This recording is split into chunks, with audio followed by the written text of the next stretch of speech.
संविधान सन्मान युवा प्रतिष्ठानचे निलेश बनसोडे यांची कोल्हापूर महानगरपालिकेकडे संविधानिक मागणी। महापौर रूपा राणी निकम यांच्या जय श्रीराम म्हणण्यावर आक्षेप घेतल्यानंतर त्यांनी दिलेल्या स्पष्टीकरणावर संविधान सन्मान युवा प्रतिष्ठानकडून संविधानिक मागणी। आपण पाहत आहात न्यूज ग्रेट महाराष्ट्र या चॅनलवर। जर आपण नवीन असाल तर हे चॅनल लाईक, शेअर आणि सबस्क्राइब करा। कोल्हापूरच्या महापौर रूपा राणी निकम यांनी जनता दरबारावेळी आपल्या भाषणाची सुरुवात जय श्रीरामने केल्याने ॲडव्होकेट सनदी यांनी इतर महापुरुषांची नावे घेण्यास सांगितल्यानंतर महापौरांनी दिलेल्या स्पष्टीकरणानुसार संविधान सन्मान युवा प्रतिष्ठानचे अध्यक्ष निलेश बनसोडे यांनी महानगरपालिका संविधानिक मागणी केली।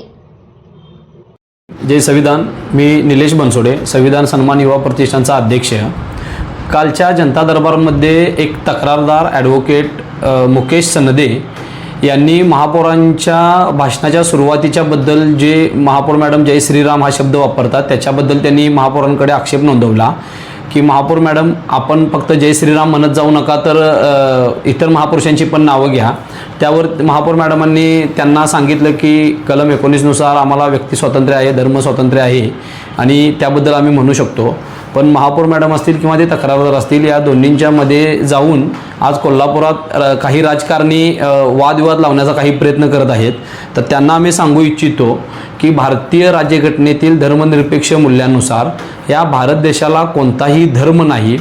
या देशामध्ये व्यक्तीला धर्म असू शकतो, राष्ट्राला धर्म नाही।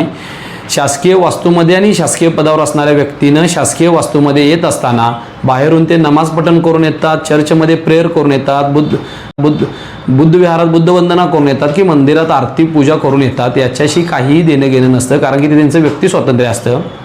पण ते ज्यावेळी शासकीय कार्यालयात येतात त्यावेळी ते धर्मनिरपेक्ष असलं पाहिजे। शासकीय निवासस्थान असेल, शासकीय वास्तू असेल, हे धर्मनिरपेक्ष मूल्यांचं तिथं जतन झालं पाहिजे। धर्मनिरपेक्ष मूल्य अंमलात आणली गेली पाहिजेत आणि याचा कुठलाही जय श्रीराम म्हणण्याचा प्रत्येकाला अधिकार आहे। आम्ही जय श्रीराम म्हणू, पण शासकीय निवासस्थानाच्या शासकीय वास्तूच्या बाहेर।